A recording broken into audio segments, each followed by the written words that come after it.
Welcome. এসএসসির যে recruitment এখানে আলোচনায় আবার সেই সুপার নিউমেরারি পোস্ট মনে আছে? সেই সুপার নিউমেরারি পোস্ট যেটা কেন ক্রিয়েট করা হয়েছিল?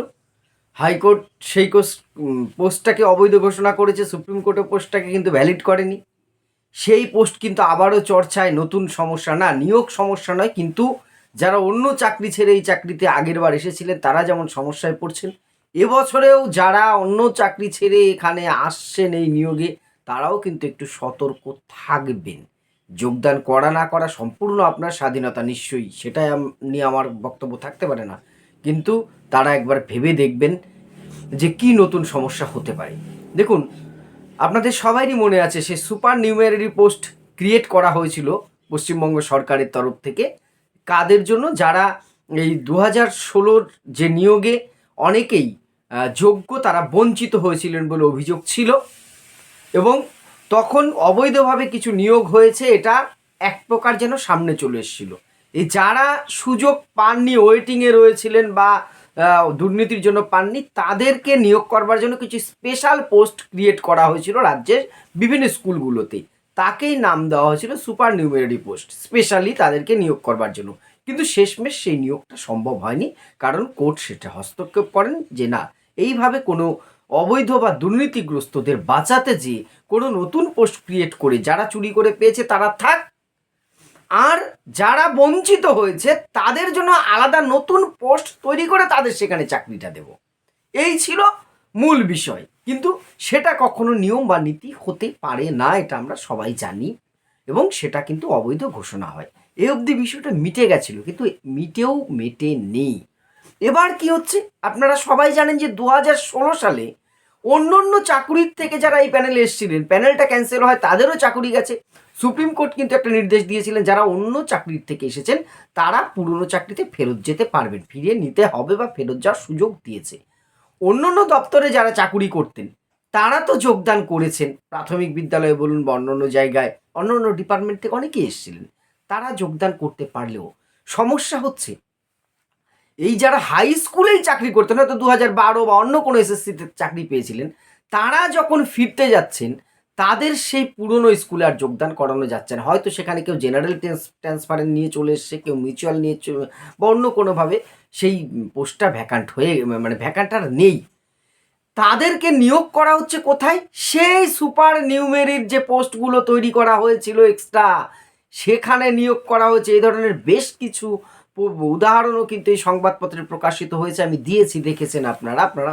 এবার কি হচ্ছে, এই পোস্টে নিয়োগপ্রাপ্ত হলে কি সমস্যা? প্রথমত যিনি নিয়োগপ্রাপ্ত হচ্ছেন তিনি দেখুন একটা কিন্তু সুস্থ প্যানেলে, স্বাভাবিক প্যানেলের চাকুরিজীবী ছিলেন, শিক্ষক বা শিক্ষিকা ছিলেন।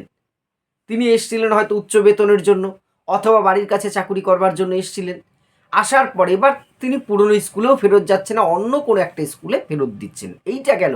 আরও বড় সমস্যা আছে, যেহেতু ওই পোস্টটা কলকাতা হাইকোর্ট অবৈধ ঘোষণা করেছেন, ফলে সেই পোস্টে কিন্তু অ্যাপ্রুভাল পেতে সমস্যা হচ্ছে, ডিআইরা দিতে পারছে না। তার ফলে কি হচ্ছে, বেতন চালু হচ্ছে না, নতুন স্কুলে বেতনহীন থাকতে হচ্ছে তাদের। দেখুন কত রকম সমস্যা। প্রথমত সেই পোস্টটা অ্যাপ্রুভাল পাচ্ছে না, এবং যেহেতু অবৈধ ঘোষণা আছে, এবং ডিআইরা বেতনও চালু করতে পারছেন না সেই পোস্টগুলোতে। একবার ভাবুন সমস্যা। এই বেতন হয়তো তারা পরে পাবেন, এই এরিয়ার হবে, এরিয়ারের টাকা পেতে গেলে যারা শিক্ষার সাথে যুক্ত আছেন বিভিন্ন স্কুলে তারা জানেন, সে টাকা পেতে গেলে, যে বাকি টাকা পেতে গেলে কত কাঠখড়, কত কৌশলে পুরাতে হয়, সেটা যারা ভুক্তভোগী তারা জানেন। আমি নিজে ভুক্তভোগী, মানে এই ধরনের এরিয়ার নয়, অন্য কোনো পুরনো টাকা পাওয়া খুব কষ্টকর হয়ে যায় অফিসিয়াল ক্ষেত্রে।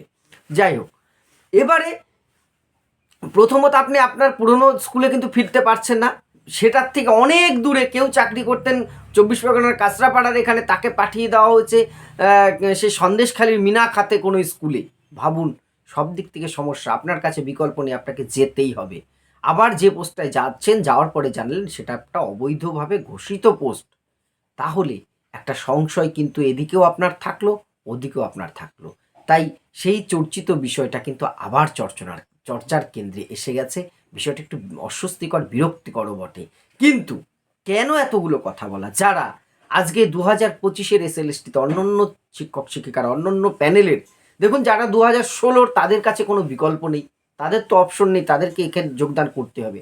যারা আমার ফ্রেশার ভাই বোন, তাদের কাছে কোনো বিকল্প নেই, তাদের যোগদান করতেই হবে, চাকুরিটা বড় ব্যাপার। কিন্তু অন্য যারা অন্য একটা সঠিক চাকুরিতে রয়েছেন, এটা বেঠিক বলছি সেটা নয়, কিন্তু উল্টো মানে করবেন না, তাদের কাছে আমার একটা অনুরোধ বা পরামর্শ এটাই, এই প্যানেলটাকে আপনার অন্তত এড়িয়ে গেলে দুটো দিকে সুবিধা। এক, আপনার জায়গায় একটি বেকার ভাই বোন চাকরি পেতে পারে। দ্বিতীয়ত হচ্ছে, যেহেতু এটাই যে কত কেস চলছে তার কোনো আদি অন্ত নেই, ফলে কখন কোন নির্দেশ আসবে সেই দিক থেকে হয়তো আপনি বেতন বৃদ্ধি বা বাড়ির কাছে আসতে যে ভবিষ্যতে কোনো সমস্যায় যেন না পড়েন, এই আশঙ্কা কিন্তু একটু হলেও যেমন আপনার মধ্যে আছে, সেটা কিন্তু আমারও মনে হচ্ছে, যেটা ভুক্তভোগী হচ্ছেন 2016 প্যানেলে অন্য বছরের শিক্ষক শিক্ষিকারা। তাই সফল হলেও এক্ষেত্রে যারা অন্য অন্য জায়গার চাকুরিরত আছেন বা চাকুরিরতা আছেন, তারা একবার অন্তত ভেবে দেখবেন এখানে যোগদান করবার আগে।